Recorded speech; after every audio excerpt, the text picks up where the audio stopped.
Hi friends, my name is Sam, I'm 4 or 5 seconds from Wyland, and this is an album review of Kanye West's latest record, Yay! I am reviewing it, and this is an old video of me reacting to it.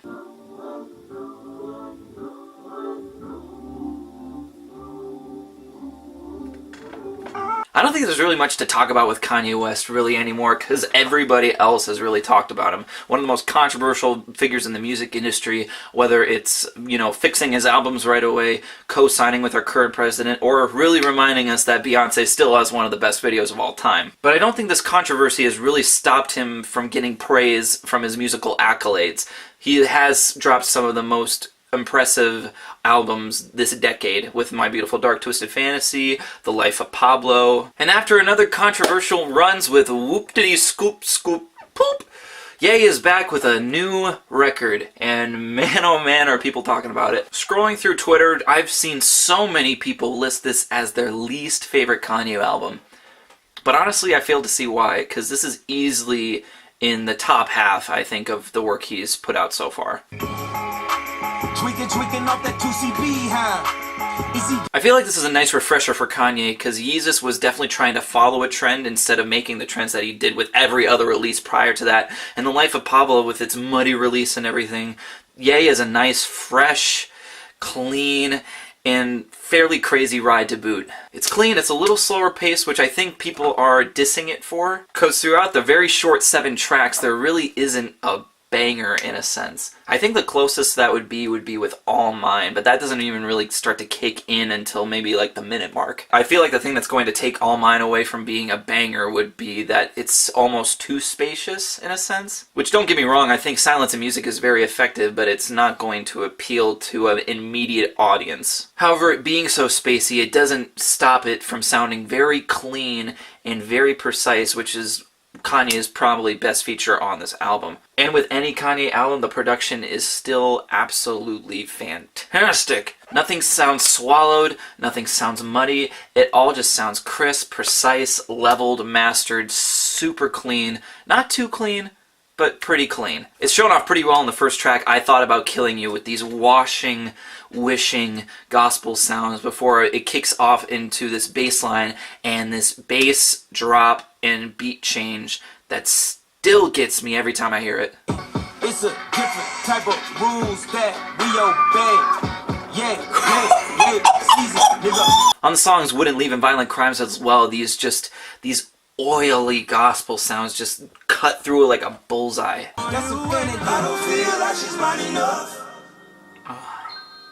It really goes to show that after 14 years after The College Dropout coming out, that Ye has not slumped on production. He still got it. Not only with the production, just, how crisp the sounds were, but the instrumentation as well, I think, is really thought out and well put together. One of my favorite examples of the instrumentation is on the song Yikes, actually, with this very trap-influenced instrumental, which has this really boomy trap bass, almost feeling like a Lil Pump or like a Playboi Carti sort of beat, with hi-hats that are like 808 hi-hats, but still have this very, tingy sound to them. It sounds familiar, but it doesn't sound too cashed in. Of course, though, we can't talk about a Kanye album without mentioning some of the lyrics and themes on this thing, and oh boy. The theme is incredibly consistent about Kanye dealing with his drug addictions and bipolar disorder, which is very apparent and very well thought out, almost so much you can't even notice it on the intro track. I Thought About Killing You starts with this spoken word piece about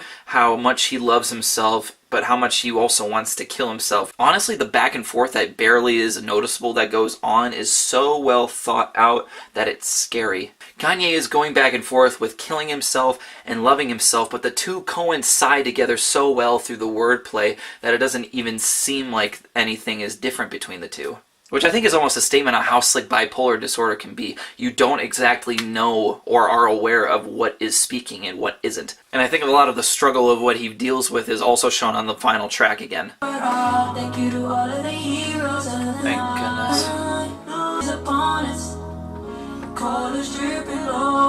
And how much this affects him day by day, even when he starts to fall asleep at night. And although this subject matter is serious, and again is very personal, which is by Kanye's standards, it doesn't stop from some of the lyrics hitting hard and actually being some of the funniest things I've heard this year. And I think we know which song we're talking about here. Like seriously, the first time I'd heard that titties line, I just about busted my nuts off.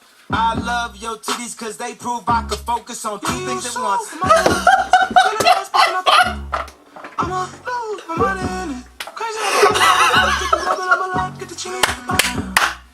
And also that outcome line. All around with those combined, this is a fairly decent album, but it does have a couple setbacks. For one, the song No Mistakes.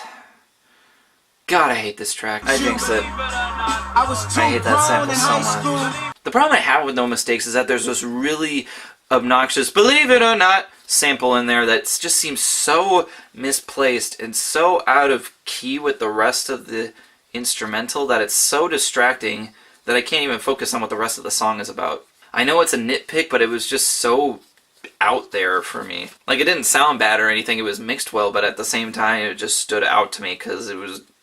Huh? And on the song Ghost Town, I appreciate the Kid Cudi vocals and I appreciate the really smoky vibe that the track gives. But I also just think it goes on for way too long. And one of the reasons I think it goes on for too long is because I think the song structure is a bit messy.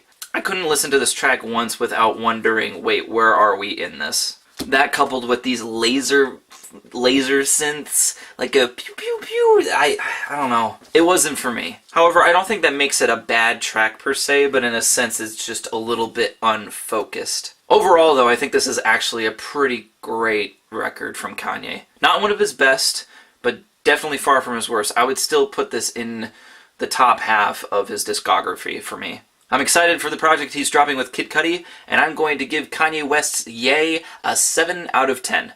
Thank you so much for watching this video. I'm going to start doing these album reviews a bit more consistently and realistically. Let me know if I could do anything to improve things. Let me know what you thought about the album as well. I'm curious because this is a pretty polarized, no pun intended, a pretty polarizing opinion on this album. Tell me new music to listen to down there. I'm always looking for new stuff to listen to, expand my horizons and whatnot. And with that, see ya!